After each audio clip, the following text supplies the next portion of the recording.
dan skripsi atas nama Anissa Febrianti. Anissa sehat?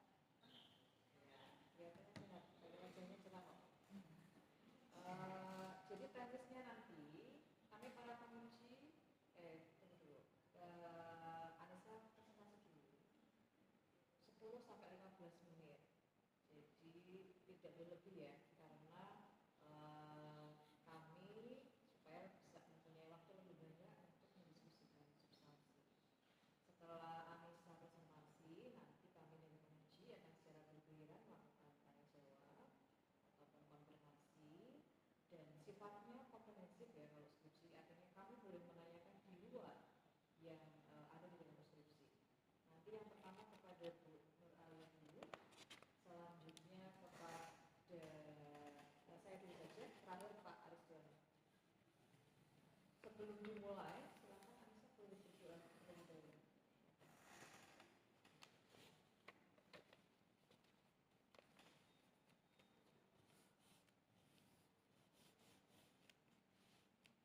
Bisa dimulai presentasinya.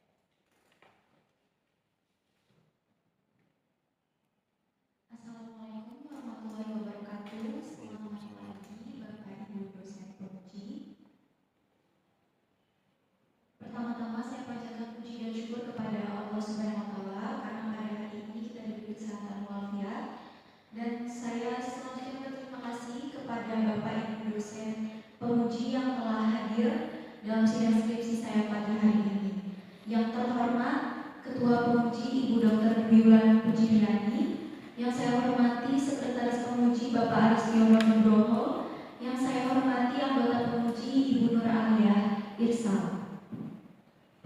Perkenalkan sebelumnya, nama saya Anissa Febrianti dengan nomor induk taruna 2231436. Pada kesempatan ini izinkan saya memaparkan hasil penelitian saya yang berjudul Dampak Program Bantuan Sosial yang dikelola pemerintah kelurahan terhadap reduksi kemiskinan studi di Kelurahan Pucung, Kapanewon Giri Subo, Kabupaten Gunung Kidul. Baik, untuk mempersingkat waktu, langsung saja pada topik yang pertama, yaitu latar belakang. Saya bagi menjadi 4 poin utama, yaitu fenomena. Penelitian ini berangkat dari fenomena di mana kemiskinan di Indonesia masih menjadi persoalan yang kompleks dan multidimensional, khususnya di wilayah pedesaan, di mana kemiskinan di wilayah pedesaan ini berkaitan dengan keterbatasan pendapatan, kemudian memiliki aset produktif, dan juga ketergantungan masyarakat terhadap sektor pertanian itu sendiri. Nah, pemerintah sendiri juga membagi atau mengkategorikan tingkat kemiskinan ini berdasarkan desil, dan datanya itu berdasarkan dari data DTKS atau sekarang ini diperbarui menjadi dataset. Dan desil ini dibagi menjadi desil 1 hingga desil 10, di mana kategorinya itu desil 1 merupakan rumah tangga sangat miskin, desil 2 yaitu rumah tangga miskin, desil 3 yaitu rumah tangga hampir miskin, dan desil 4 yaitu rumah tangga rentan miskin, dan desil 5 sampai 6 itu merupakan rumah tangga yang mampu. Untuk itu, upaya kemiskinan ini sebagai mengatasi kemiskinan ini, pemerintah melakukan program, yaitu program bantuan sosial, di mana program bantuan sosial ini khususnya di Kelurahan Pucung sendiri meliputi PKH, BPMK, dan BLTDD, di mana dalam pelaksanaannya melibatkan pemerintah kelurahan. Nah, dalam penelitian ini juga ternyata ditemukan masalah di mana keberhasilan program bantuan sosial itu tidak hanya diukur dari tersalurkannya bantuan sosial kepada masyarakat, namun juga ditemukan masalah pada tahun 2025 itu terjadi pencoretan 988 penerima PKH di Kabupaten Gunung Kidul. Untuk itu, kondisi ini menunjukkan bahwa akurasi pendataan dan validasi penerima masih menjadi tantangan dalam implementasi bantuan sosial. Nah, kondisi tersebut mengindikasikan bahwa kualitas pengelolaan bantuan sosial ini sangat penting di tingkat lokal karena ini menentukan efektivitas program bantuan sosial terhadap reduksi kemiskinan itu sendiri. Nah, research gap dari penelitian saya sendiri ini adalah berdasarkan kajian penelitian terdahulu, sebagian besar penelitian ini hanya meneliti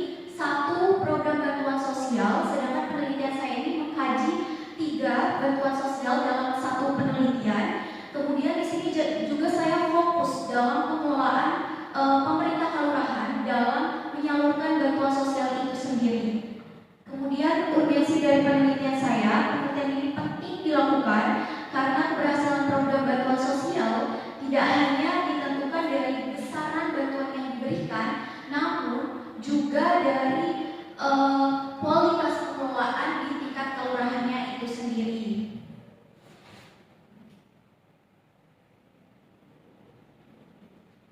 Baik, lanjut ke rumusan masalah.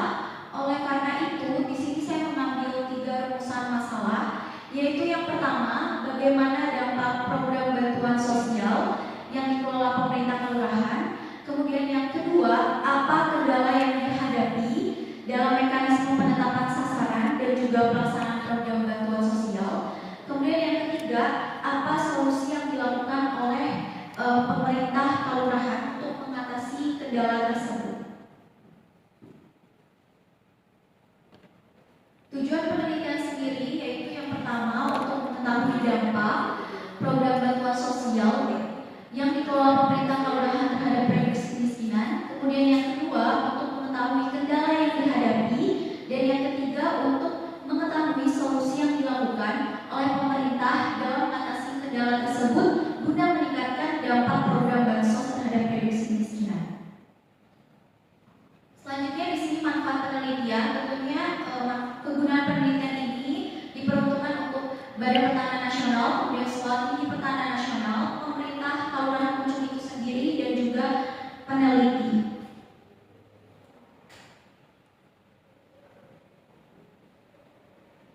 Dari 5 penelitian terdahulu, sebagian besar penelitian terdahulu ini hanya mengkaji satu program bantuan sosial, misalnya cuma PKH, kemudian BPNT, ataupun cuma BLTDD. Sedangkan penelitian ini mengkaji 3 bantuan sosial dalam satu penelitian, dan pelaksanaannya fokus pada pengelolaan pemerintah kelurahan dalam pelaksanaan penyaluran program bantuan sosial itu sendiri. Kebaruan penelitian ini terletak pada analisis 3 program bantuan sosial secara bersamaan dengan mengkaji peran pemerintah kelurahan dalam pelaksanaan, kemudian koordinasi, kemudian penetapan sasaran, serta solusi terhadap kendala dalam implementasi program bantuan sosial itu. Baik, di sini perangkat teoritis yang saya gunakan. Jadi saya menggunakan 4 teori dalam menganalisis pembahasan saya. Yang pertama adalah teori Egil. Ini menjelaskan bahwa suatu sistem sosial dapat berjalan dengan baik apabila mampu menjalankan 4 fungsi, yaitu adaptation, kemudian goal attainment, integration, dan juga latency. Nah, teori ini menganalisis dampak program bantuan sosial terhadap reduksi kemiskinan melalui kemampuan masyarakat beradaptasi, kemudian pencapaian tujuan, program koordinasi antar aktor, serta keberlangsungan perlindungan sosial.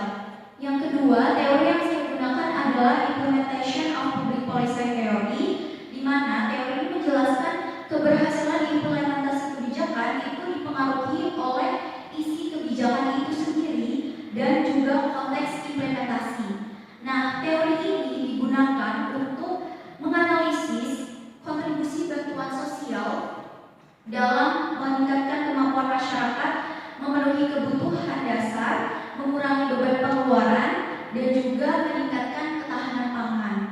Nah, yang terakhir ini saya menggunakan landasan paradigma definisi sosial. Ini menjelaskan bahwa tindakan individu ini dipengaruhi oleh makna yang diberikan terhadap suatu tindakan berdasarkan pengalaman dan lingkungan sosial yang dialami oleh masyarakat itu sendiri. Sehingga teori ini digunakan untuk menganalisis bagaimana masyarakat memaknai dan memanfaatkan bansos sesuai dengan kondisi sosial ekonomi dan juga pengalaman hidup mereka.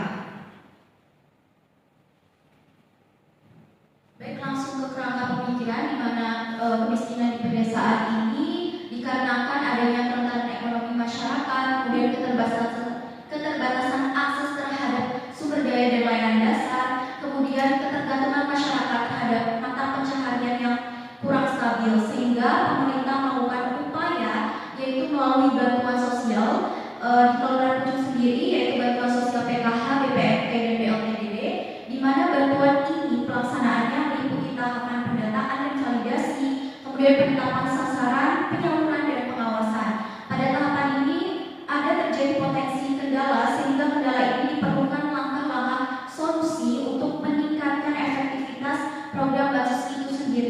dalam mengurangi reduksi kemiskinan.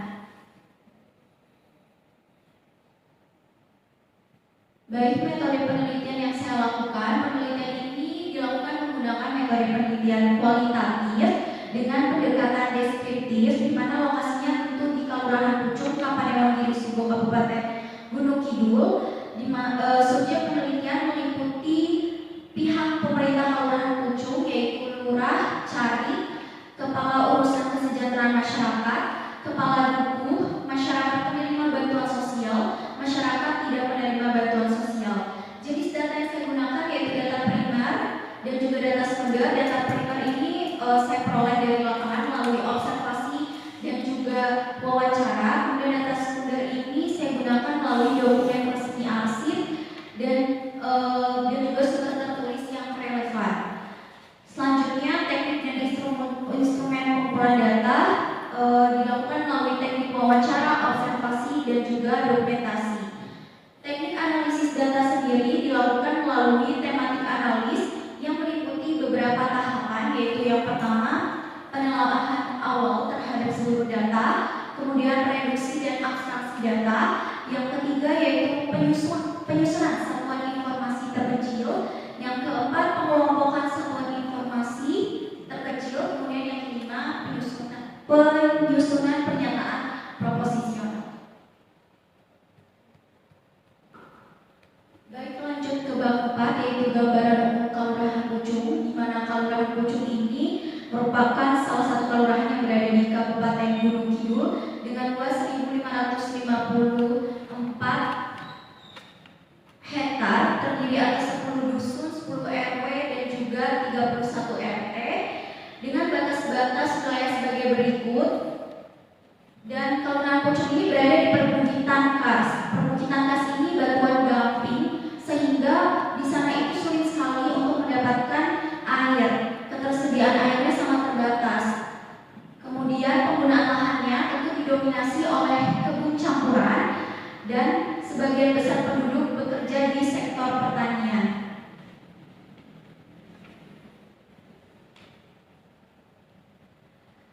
Untuk kondisi kependudukan di Kelurahan Pucung sendiri, di mana Kelurahan Pucung ini berjumlah 3.255 jiwa dengan 1.042 kepala keluarga.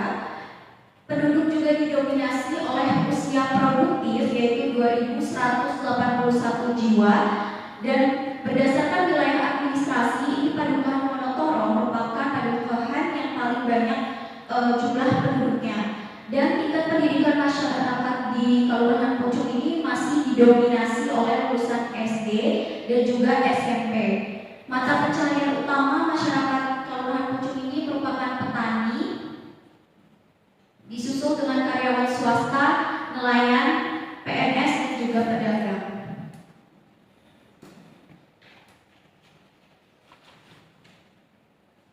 Data kependudukan ini menunjukkan bahwa Kelurahan Pucung memiliki jumlah penduduk usia produktif yang cukup besar, namun tingkat pendidikan masyarakat ini memang masih cukup rendah.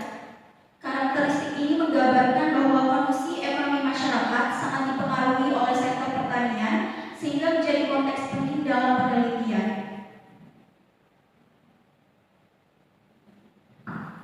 Selanjutnya, gambaran kemiskinan di Kelurahan Pucung sendiri, di mana Kelurahan Pucung ini mata pencahariannya sebagian besar didominasi petani dan juga buruh tani.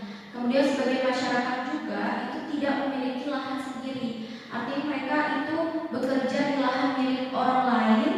Kemudian kebanyakan juga buruh taninya itu buruh tani yang bekerja musiman, sehingga keterbatasan ini menjadi perhatian pemerintah dalam menanggulangi masalah kemiskinan di Kelurahan Pucung itu sendiri. Untuk itu, pemerintah kelurahan memberikan program bantuan sosial terdiri dari PKH dengan jumlah penerima 163 KPM, kemudian PPNT sejumlah 328 KPM, kemudian BLTDD ini hanya 10 KPM, di mana masing-masing padukuhan itu hanya mendapatkan kuota satu saja untuk bantuan BLTDD. Nah, PKH ini diberikan kepada komponen tertentu, di mana komponen ini diantaranya ibu hamil, balita anak sekolah, lansia, dan juga penyandang disabilitas. Sedangkan BPNT ini diberikan dalam bentuk membantu pemenuhan kebutuhan pangan.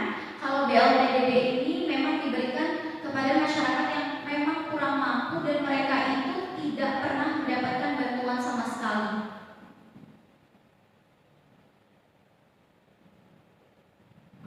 Baik, lanjut pada dampak program bantuan sosial itu sendiri. Yang pertama ada dampak program PKH.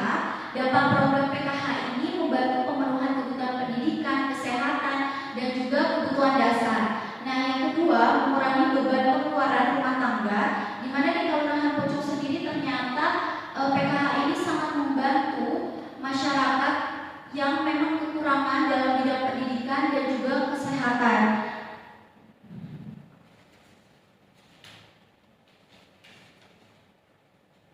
Selanjutnya, dampak BPNT itu sendiri, bantuan pangan non tunai ini membantu dalam pemenuhan kebutuhan pangan, biasanya berupa beras, kemudian berupa makanan lainnya. Cuman sekarang BPNT itu diberikan kepada masyarakat dalam bentuk uang. Kemudian dampak BLTDD sendiri yaitu membantu masyarakat yang belum menerima PKH maupun BPNT, kemudian memenuhi kebutuhan dasar masyarakat rentan dan berperan sebagai pelengkap program bantuan sosial lainnya. Nah, dampak dari ketiga ini meningkatkan kemampuan masyarakat dalam memenuhi kebutuhan dasar, mengurangi tekanan ekonomi rumah tangga, dan menjaga keberlangsungan konsumsi dan ketahanan ekonomi keluarga. Garis besar dari hasil dampak program bantuan sosial ini adalah program bantuan sosial ini berdampak terhadap reduksi kemiskinan melalui pemenuhan kebutuhan dasar dan pengurangan beban pengeluaran. Namun, PKH dan BPNT, BLTDD ini belum sepenuhnya membantu masyarakat dalam mendorong kemandirian ekonomi karena masih terdapat keterbatasan aset produktif tadi, di mana masyarakat ini sangat bergantung pada mata pencaharian buruh tani. Buruh tani ini kan musiman, jadi penghasilan yang didapatkan masyarakat itu sangat berubah-ubah dan bahkan mereka itu kadang sebulan tidak dapat penghasilan sama sekali. Untuk itu mereka mengandalkan dari bantuan sosial itu sendiri. Efektivitas program bantuan sosial ini sendiri juga dipengaruhi oleh tata kelola pemerintah kelurahan, terutama melalui validasi data, kemudian musyawarah kelurahan, penyaluran dan pengawasan bantuan sosial. Selanjutnya, kendala dalam penetapan, sasaran dan pelaksanaan. Di sini ada dua kendala utama, yaitu yang pertama, kendala pendataan dan validasi data penerima bantuan. Yang pertama, data kesejahteraan masyarakat yang bersifat dinamis sehingga tidak selalu sesuai dengan kondisi real di lapangan. Kedua, terdapat perbedaan antara data yang ada di dataset dengan hasil verifikasi pemerintah kelurahan. Nah, yang ketiga ini, pemerintah kelurahan dapat mengusulkan perubahan data, namun pemerintah kelurahan itu tidak memiliki kewenangan langsung untuk program bantuan sosial PKH dan juga BPNT, karena PKH dan BPNT ini kan dikelola langsung oleh pemerintah pusat. Kemudian kendala yang kedua adalah kendala penyaluran dan pengawasan program bantuan sosial. Yang pertama, pengawasan PKH dan BPNT ini menjadi kewenangan pendamping sosial dan pemerintah pusat, sehingga ruang pengawasan yang dilakukan pemerintah kelurahan ini sangat terbatas. Yang kedua, perubahan kondisi ekonomi penerima itu tidak selalu segera diikuti pembaruan data, sehingga masih ditemukan ketidaktepatan sasaran, di mana kadang di lapangan itu masyarakat sudah mampu dan sudah bisa meningkatkan kesejahteraan hidupnya, namun ia tidak ingin melakukan graduasi. Yang ketiga, kondisi tersebut berpotensi menimbulkan kecemburuan sosial dan mempengaruhi efektivitas pelaksanaan program. Karena di lapangan itu ditemukan ada beberapa masyarakat yang melihat masyarakat penerima bantuan ini sudah mampu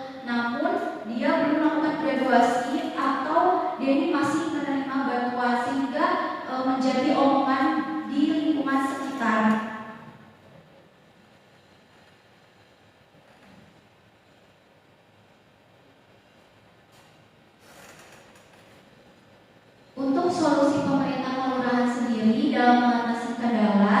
Yang pertama yaitu sinkronisasi dan pemutahiran data.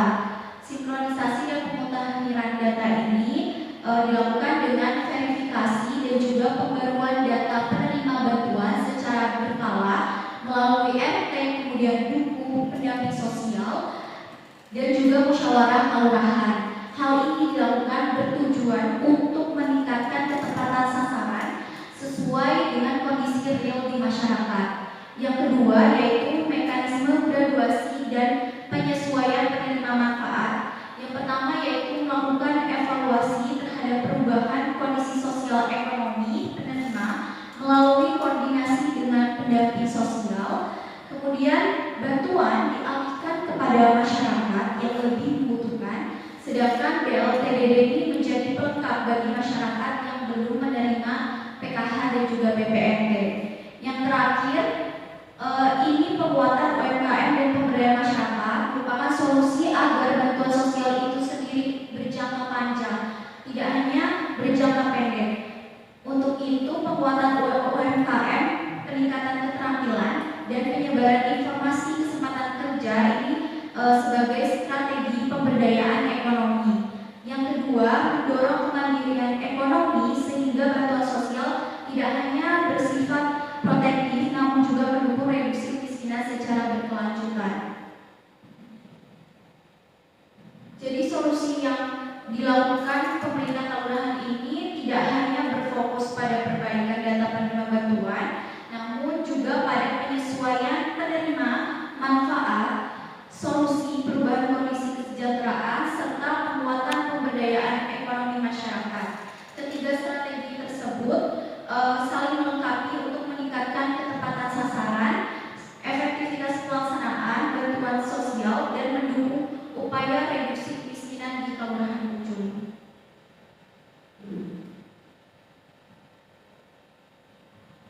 Kesimpulan dari hasil penelitian saya, PKH, BPNT, dan BLTDD ini memberikan dampak positif melalui pemenuhan kebutuhan dasar, mengurangi beban pengeluaran, dan juga peningkatan kesejahteraan masyarakat.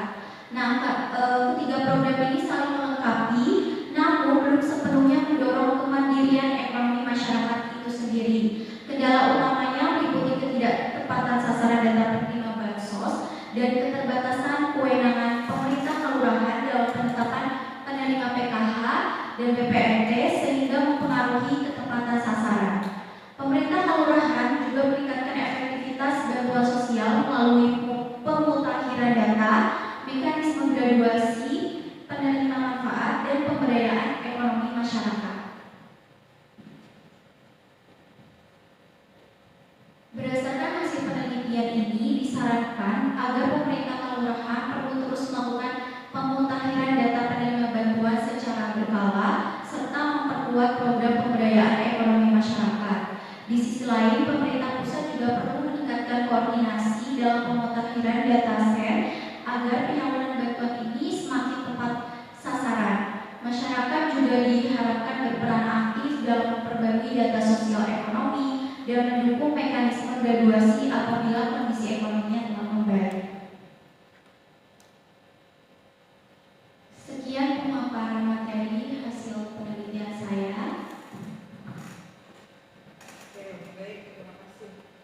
20 menit ya saya. Tapi nggak apa-apa, kamu penyampaiannya bagus.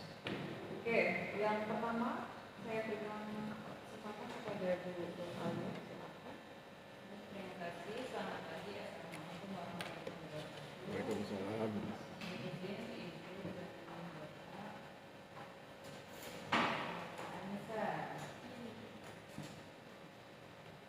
Judulmu dampak program bantuan sosial yang dikelola pemerintah kelurahan terhadap reduksi kemiskinan. Apa aja tadi programnya? Ada PKH, BPNT,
kemiskinan. Apa itu revisi?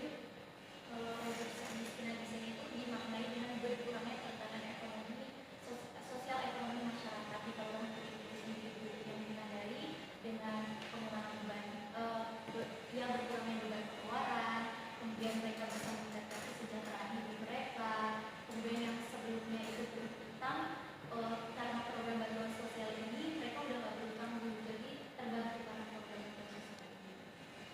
Jadi sudah terlihat reduksi kemiskinannya di pusat ini. Iya, Bu. Kalau untuk dari pemenuhan kebutuhan dasar, kemudian berkurangnya pengeluaran beban itu udah terlihat dulu. Tapi kalau misalkan untuk bantuan sosial itu sendiri bisa membuat masyarakat itu mandiri, maksudnya lepas dari bantuan sosial itu sendiri belum sepenuhnya, Bu. Nah, terlihatnya dari mana? Ada datanya?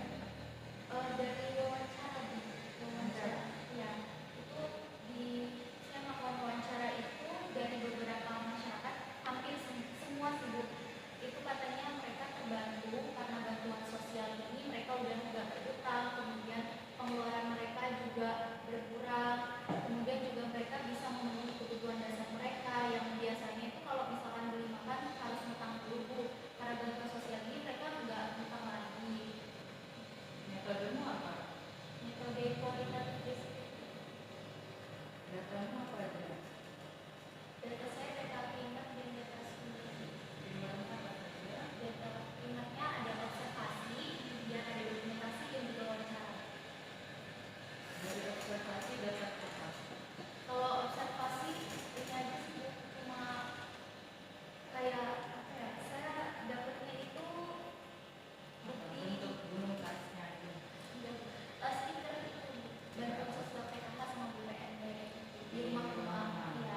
Kalau BLTDD memang tidak ada bukti fisiknya, Bu. Karena di pemerintah kelurahan langsung, jadi biasanya penyalurannya itu langsung dari kepala dulu dan nggak ada bukti fisik misalkan stiker atau Terus apa lagi tadi? datanya. Wawancara. Berapa informan? Informan saya kurang lebih itu ada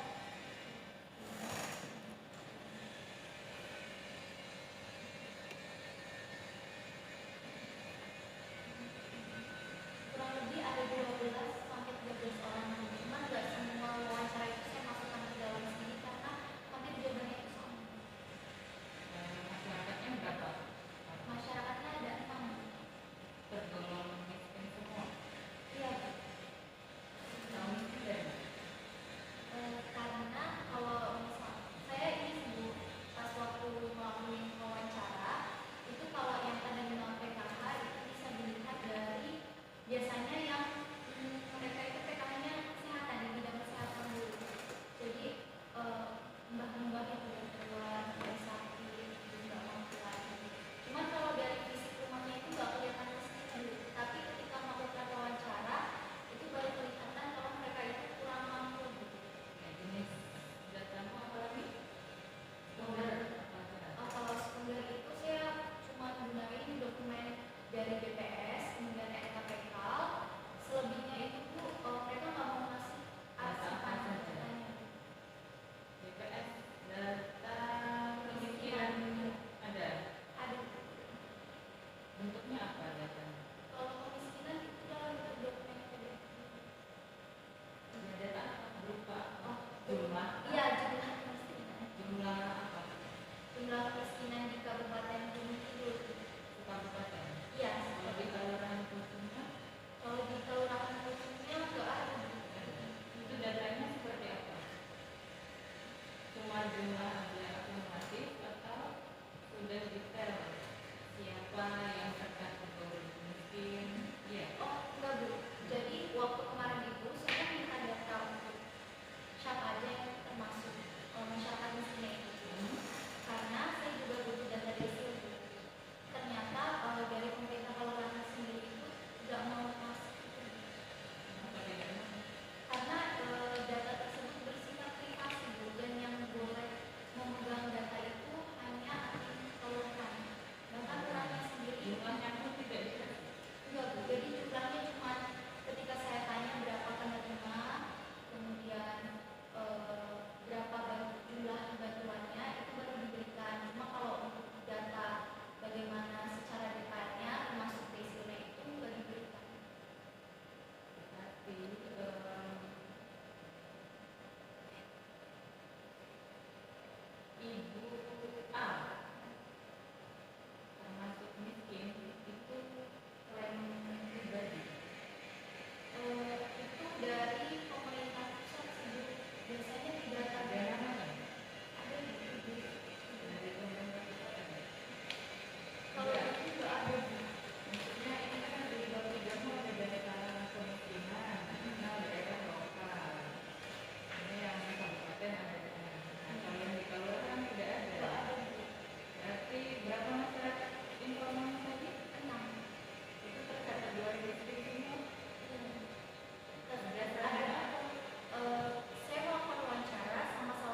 kamu edit sesuai hasil penelitian kondisi di lapangan, dokumen apa yang kamu gunakan, ya.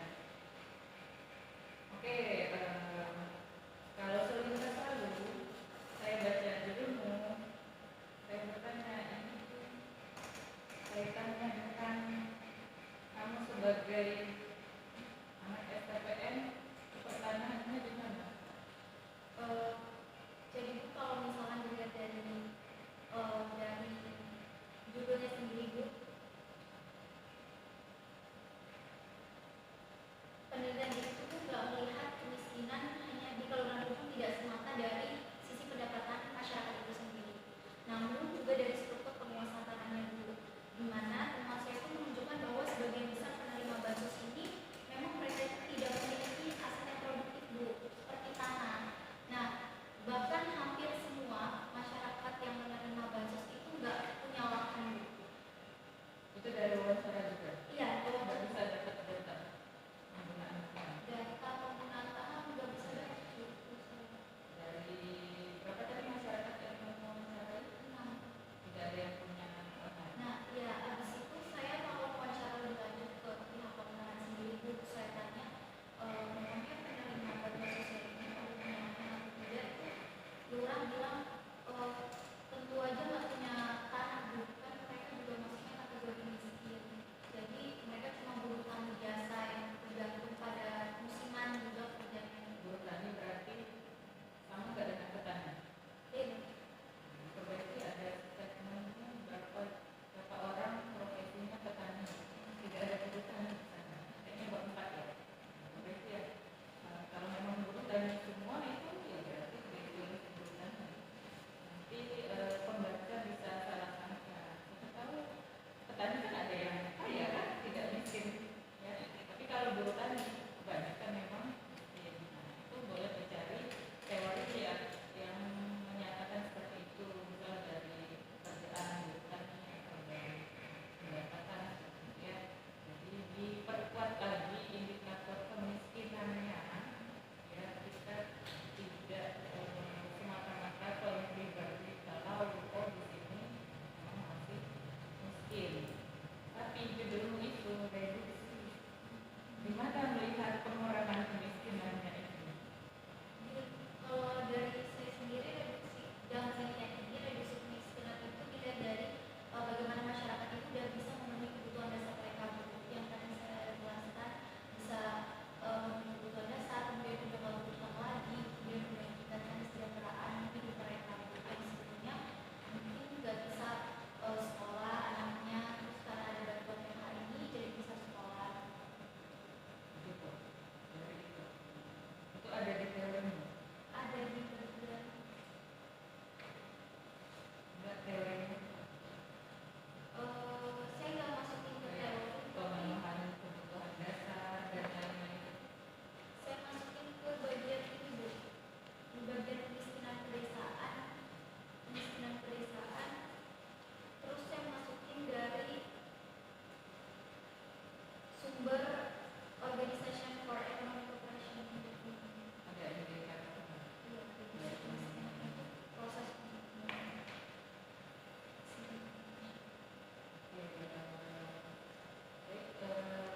Sisanya itu ya penulisan dan dikonsistenkan lagi. Sepertinya kamu masih ada yang kurang fokus dalam ini yang menaikkan aspek pertanahan di latar belakang ada. Terus menyebutkan pemanfaatan tanah, kepemilikan tanah, nanti dimanfaat masalah data pertanahan. Sebenarnya yang mau kamu bahas itu fokusnya kemana, jadi dicek tadi keseluruhan biar tidak lagi kemana-mana penelitiannya, ya. Oke, terima kasih. Assalamualaikum warahmatullahi wabarakatuh. Waalaikumsalam. Baik, terima kasih Bu Alia. Selanjutnya saya bisa selamat ya. Saya mau uji pucung itu 2 kali, kemarin sudah dan hari ini ya. Dan menurut saya cukup baik. Beberapa catatan saya sebelum kamu ke lapangan sudah kamu penuhi. Saya suka ya. Jadi bicara kemiskinan ini kan nggak pernah selesai, apalagi bantuan sosial ya. Ini saya cuma penasaran beberapa hal, nanti kamu konfirmasi ya. Jadi kalau dari kamu kemana wawancara kan, dan ketemu dengan mereka-mereka yang kalau secara apa namanya tadi ada desil dan itu kan termasuk kategori miskin. Mereka sebenarnya malu nggak sih ketika misalnya saya nih ya, saya adalah penerima PKH atau yang lagi-lagi LTDD. Kamu melihat seperti itu tidak dari teman yang kamu maksud? Kamu akan mulai tentang kemiskinan dan kamu sedang berhadapan dengan orang-orang miskin. Kondisi miskin ini menjadi sesuatu yang kayak kemarin kan sebenarnya juga ada yang rumahnya harus ditempel stiker itu. Lama-lama kan mereka nggak mau tuh dilepas tuh stiker yang keluarga miskin itu. Nah, saya nggak tahu kalau secara ini ketika kamu kemarin ke lapangan menemui mereka itu seperti apa sih? Mereka dengan senang hati kamu wawancara tentang kemiskinan mereka, atau sebenarnya agak sungkan ketika kamu kemudian menanyakan banyak hal tentang kemiskinan. Kamu tadi kan hidup kalau dari rumah sebenarnya nggak terlalu berbeda kan dari tetangganya yang sebenarnya kategorinya tidak miskin. Nah, menurut kamu ya mereka itu gimana? Kalau saya melihat mereka justru nggak mau Bu dengan sukarela melakukan wawancara. Bahkan saya ke rumah mereka itu kan juga ada yang diantar sama bapak kepala itu ya Bu. Jadi itu sukarela memberikan informasi Bu kepada saya. Jadi tidak ada beban ketika mereka disebut miskin itu nggak ada. Nggak ada. Bahkan menurut saya sebenarnya mereka mampu meningkatkan kesejahteraan hidup mereka, bahkan dan menurut saya mereka itu nggak pantas untuk dapat bantuan ini karena mereka juga punya motor, kemudian kondisi rumah juga layak. Tapi pas waktu saya datang justru dengan sukarela memberikan informasi, kemudian saya menanyakan jika bantuan ini ditarik bagaimana, itu mereka justru bilang yang mau gimana lagi Mbak, kalau ditarik ya udah hidup seadanya gitu. Maksud saya kira akan kerja keras gitu Bu untuk meningkatkan hidup mereka, taraf hidup mereka. Tapi mereka nggak ada merasa seperti itu Bu. Dan saat saya melakukan wawancara dengan ibu kami Tuwo yang langsung mengurus terkait program bantuan sosial ini sendiri, juga ibu kami Tuwo menjelaskan Bu bahwa masyarakat di sini itu justru nggak ada rasa malu ketika mereka menerima bantuan sosial. Justru ada beberapa dari mereka yang nggak menerima bansos itu malah pengen menerima bansos. Padahal ya, padahal mereka itu hidupnya layak di sana. Kamu tanya nggak? Motornya ini lunak atau ini?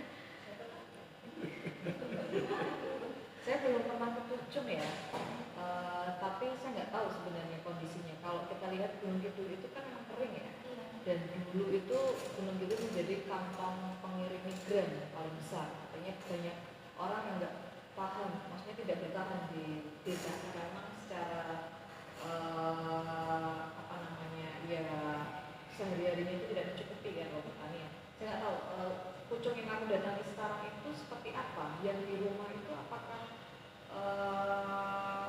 hanya mereka yang berusia ini ya? Artinya kan banyak kalau dari Gunung Kidul itu cenderung mudah-mudahan banyak merantau keluar ya.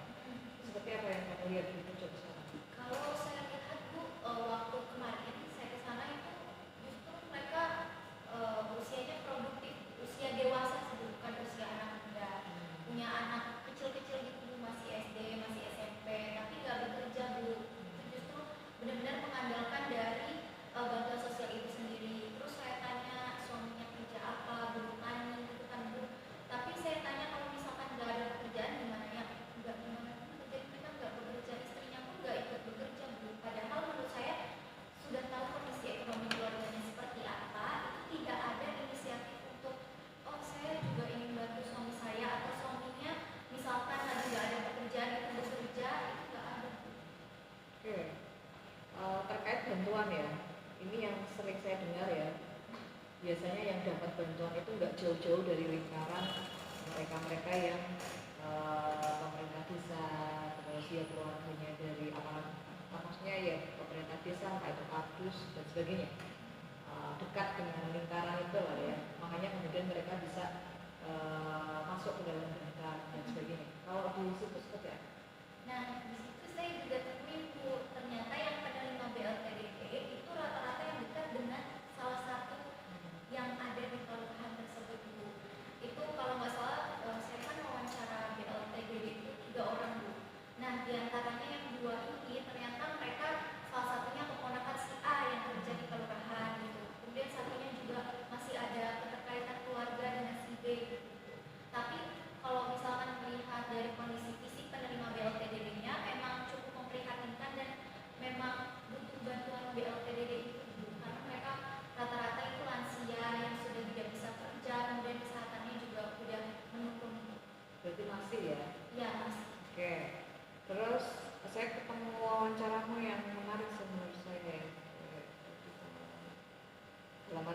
orang ya. Jadi kemiskinan itu dinamis, kayak begitu ya. Jadi ada yang dulu miskin kemudian jadi kaya, atau sebaliknya, yang kaya jadi miskin. Kamu bisa ceritakan contohnya seperti apa? Kamu kan nggak ini? Mereka cerita misalnya siapa yang kondisinya semula dapat bantuan sekarang enggak, atau yang dulu nggak dapat sekarang dapat, itu seperti apa? Itu ada Bu. Jadi Bu Kamiko itu menjelaskan kalau ada, tapi itu bandingnya kayak 1:10 penerima. Itu ada salah satu penerima manfaat di mana mereka itu di mana orang ini menerima bantuan, kemudian dia kerja lewat dari pemerintah kan biasanya menyebarkan lowongan pekerjaan, salah satunya TKW. Nah, karena dia sadar kalau tarif hidupnya ini rendah, jadi dia ikut TKW itu Bu. Dan selama ikut TKW itu juga ibunya di desa di Kelurahan Pucung ini masih menerima bantuan sosial. Nah, setelah dia hidupnya sukses sebagai TKW di luar negeri, itu dia melakukan graduasi dulu karena udah bisa buat teman di Kelurahan Pucung itu, dan dia balik ke Kelurahan Pucung pun udah nggak menerima bantuan sosial itu sendiri. Oke. Terus, nah, kalau mereka yang sudah mampu tetapi masih menerima bantuan, ada di halaman berapa 70 nih kalau nggak salah. Seperti apa itu? Jadi kan ada temuan bahwa sebenarnya ada yang kategorinya mampu, tapi masih sampai hari ini masih menerima bantuan. Itu yang kasih tahu cuma masyarakat yang tidak menerima sama ibu kandung Bu yang menjelaskan. Ya, menurut saya lakukan wawancara juga orangnya mampu sebelum harusnya dia nggak menerima bantuan sosial itu karena saya nggak melihat kekurangan dari keluarga tersebut Bu. Saya melihat juga maksudnya ibu yang saya wawancara itu sehat walafiat, kemudian anak-anaknya juga saya lihat kehidupannya mampu, punya motor, tapi saya waktu itu nggak melihat kondisi suaminya ya Bu. Mungkin saat itu lagi bekerja. Nah, menurut saya dari pandangan saya sendiri itu sebenarnya masyarakat itu mampu, tapi tidak ada inisiatif dari diri sendiri untuk graduasi itu Bu, mengusulkan kepada pemerintah bahwa mereka itu mampu. Graduasi itu berarti pembaruan gitu ya? Iya, pembaruan data. Ya. Nah, terus gini, di halaman 41 ada bentuk-bentuk kemiskinan yang kamu kategorikan, ada struktural, situasional, semacam itu ya, dan relatif. Nah, kalau dari tadi kan ada yang menerima BLTDD, PKH dan sebagainya. Nah, kamu kategorikan mereka ini sebenarnya yang kategori mana? Misalnya yang kemiskinan relatif ini mereka yang kalau di Pucung yang BLTDD bisa polanya seperti itu atau bagaimana? Kalau di Kelurahan Pucung sebenarnya beraneka ragam sih kemiskinannya. Kalau yang BLTDD itu lebih masuk ke kemiskinan situasional dulu. Kalau yang PKH sama BPNT itu lebih ke masuk kemiskinan struktural dan juga kemiskinan relatif. Oke, saya masih kembali ke yang pertama ya. Jadi sebenarnya miskin dan tidak miskin itu problem mental ya, tidak sih? Mentalitas itu bukan sih. Katanya gini, tadi kan saya mainkan malu nggak sih, jadi ketika kemudian misal saya ya, saya menerima PKH itu otomatis sudah secara level saya sudah masuk kategori miskin. Tapi kamu menyebut bahwa mereka menikmati. Bahkan kalau bisa beliau kami ditambahkan daftarnya itu gitu. Menurut kamu sendiri, bantuan itu sifatnya merusak, artinya negatif, atau sebaliknya? Kamu melihat bantuan dalam konteks kemiskinan itu adalah sesuatu yang dalam tanda kutip merusak atau memang melindungi atau istilahnya menjaga, menolong dan sebagainya? Kamu berada pada posisi yang mana melihat bantuan sosial? Kalau misalkan dikatakan merusak, tidak bisa dikatakan sepenuhnya merusak dulu, karena hanya pihak-pihak tertentu yang tadi Ibu sebutkan itu yang berurusan dengan mental dari orangnya itu sendiri. Namun untuk yang bantuan sosial itu tepat pada sasaran, di mana di sana itu rata-rata yang BLTDD itu tepat sasaran, menurut saya itu membantu dalam perlindungan sosial mereka dulu. Mereka jadi bisa beli makan, kemudian jadi bisa berobat.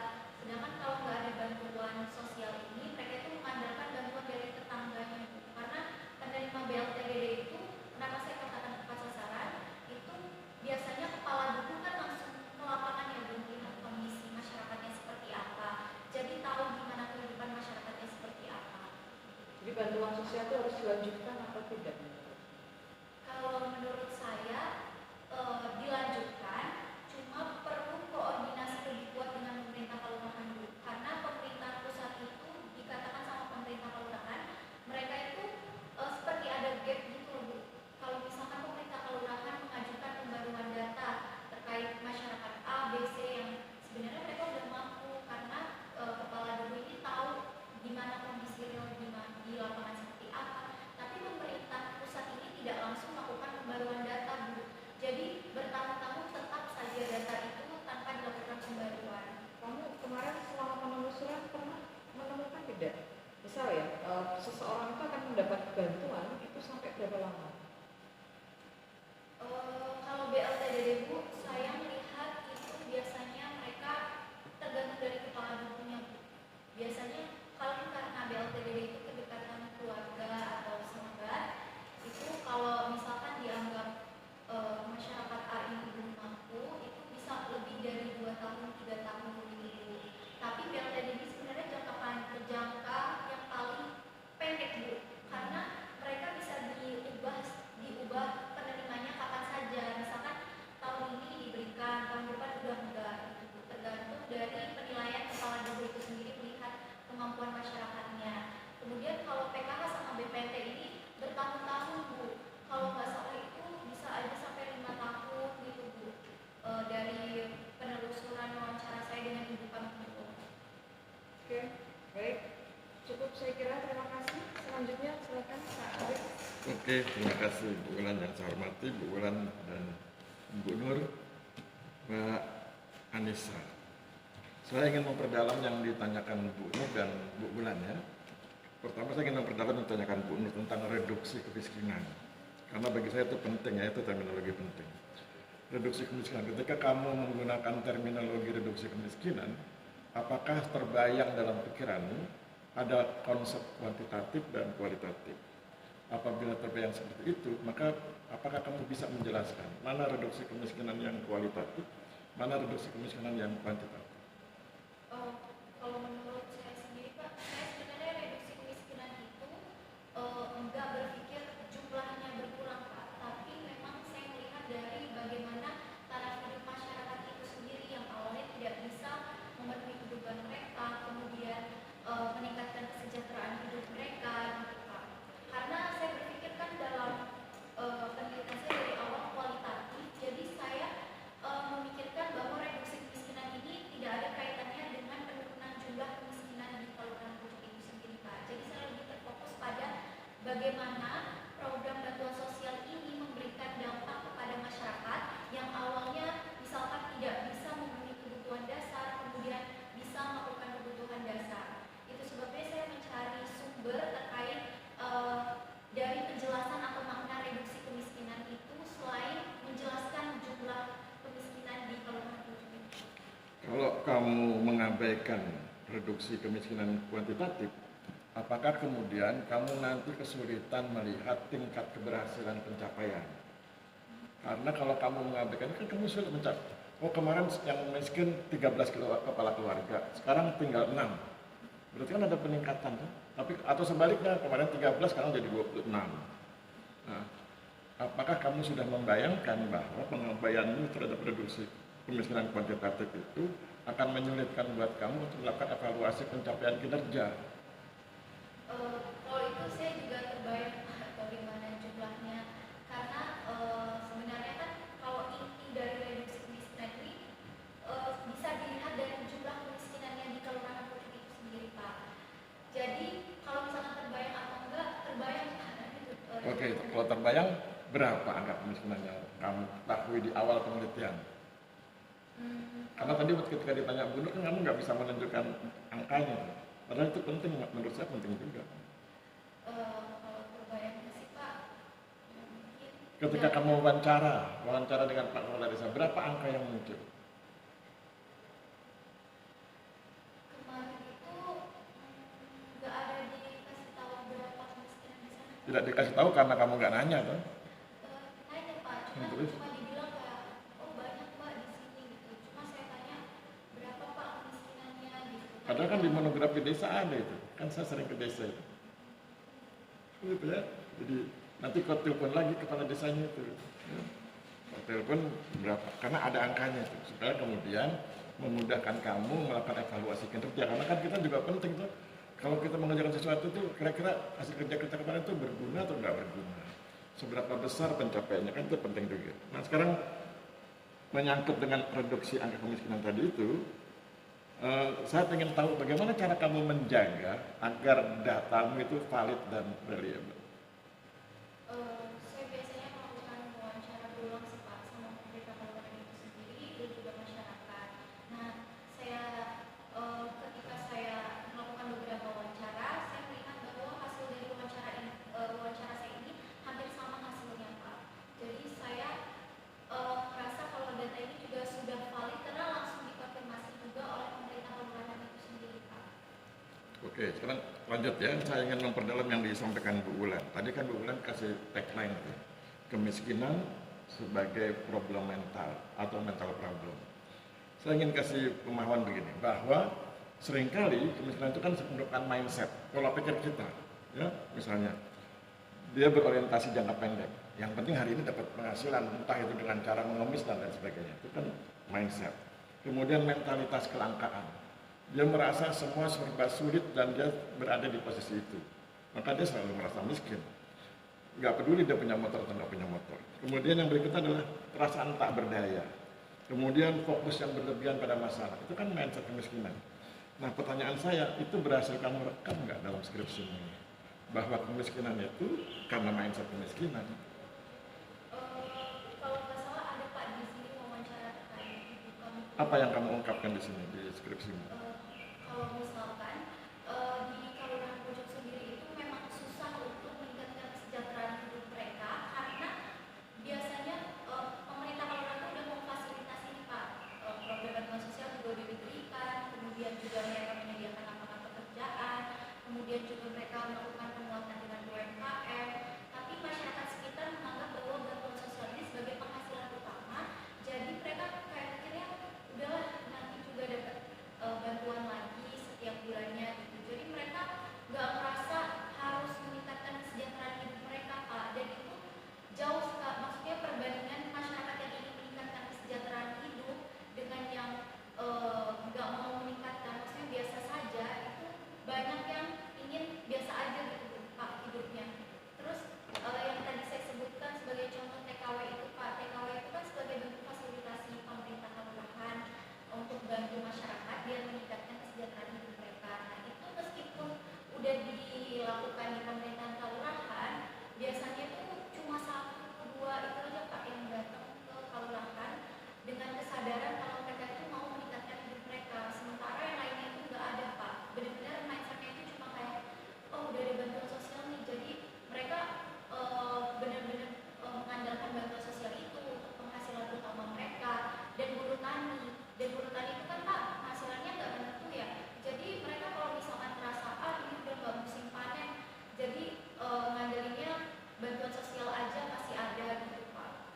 Ketika kamu mendengar informasi tentang fasilitasi TKW, kamu merasa nggak ada bias gender di situ? Ketika kamu mendengar ada informasi tentang fasilitasi TKW, kan W-nya kan wanita. Iya. Nah, apakah kamu dengan keansaan peneliti, kamu merasa ada bias gender nggak di situ? Karena kan sebetulnya yang harus ditingkatkan ekonominya bukan cuma wanita. Kalau ada TKW, harus ada juga fasilitasi TKI. Kalau bicara I kan berarti bicara pria dan wanita. Kenapa harus W gitu? Saya nggak perhatiin Pak. Iya. Kamu berarti nggak peka ya? Kamu kan wanita itu. Harusnya kamu merasa, oh ini bias gender. Harusnya TKI bukan TKW. Gitu? Kalau TKI, it's okay. Kalau wanita berkenan, silakan. Laki-laki berkenan, silakan. Tapi kalau W, yang ini nggak bisa daftar. Gitu ya? Gitu ya, jadi, gitu. Nah, terakhir, tentang kemiskinan. Saya masih penasaran nih. Kemiskinan itu kan rumusnya 3. Finansial, lingkungan sosial, sama pendidikan. Menurut kamu di Pucung itu yang mana yang paling dominan memicu kemiskinan? Finansial, sosial, atau pendidikan? Karena nanti dari situ kita bisa lihat solusinya. Kalau kamu menemukan pemicu yang paling utama, kamu akan menemukan solusi utama. Lebih ke finansial sih Pak. Karena pendapatan mereka itu Finansial itu penyebab atau akibat? Penyebab, Pak. Penyebab. Jadi karena finansialnya lemah maka dia miskin. Iya, finansial dan juga Bagaimana kalau saya finansial dan pendidikan. Ah, Karena ah. kalau mindset seseorang itu dipengaruhi juga sama kualitas pendidikannya, Pak. Kalau misalkan pendidikan rendah, pasti mereka juga pemikiran tentang untuk meningkatkan kesejahteraan itu sangat rendah juga, Pak. Berarti yang mana yang utama? Finansial, sosial, pendidikan. Kalau kamu jadi lurah, mana yang mau kamu perbaiki dulu? Yang finansial, yang sosial, atau yang pendidikan? Berarti pendidikan utama ya. Karena beberapa pakar kan juga bilang pendidikan itu pintu gerbang untuk menuju penuntasan kemiskinan. Oke, saya pikir cukup. Terima kasih, saya kembalikan kepada Bu Ulan. Baik, terima kasih Pak Arsyana, Bu Arya. Silakan Anissa keluar dulu. Nanti kami akan mendiskusikan hasil ujian. Nanti kami panggil ya. Jangan jauh-jauh keluar. Iya, di luar ruangan, terus di luar ruangan. Jangan di dalam ruangan. Batasnya pintu. Oke. Aku menyelesaikan ini ya. Kalau saya oke, anaknya rajin. Oh, iya. Dan maksudnya saya lihat komunikasi bagus. Oh, iya.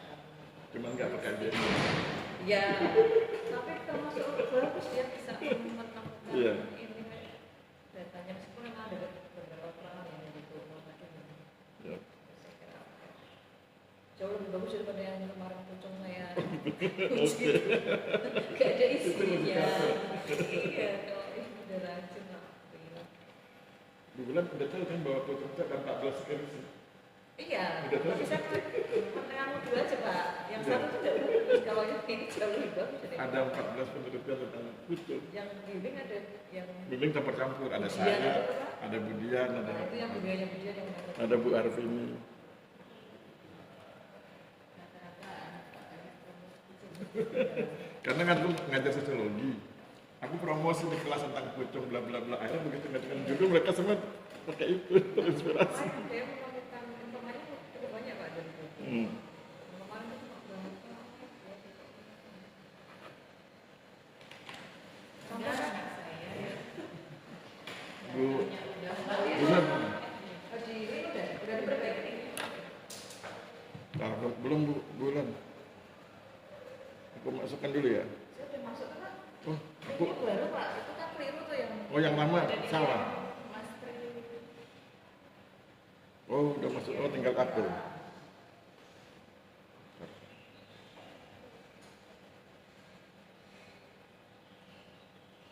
Karena aku suka gaptek sudah diklik hilang dulu.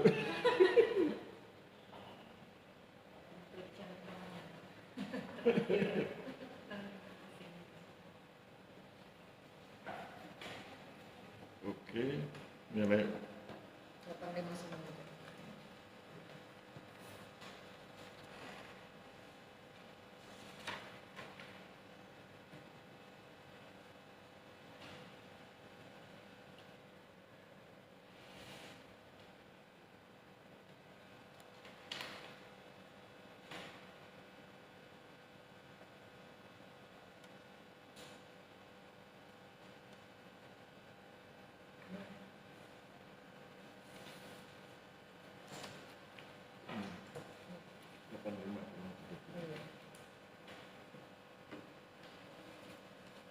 Terus sekarang tanggal 22, berarti 29.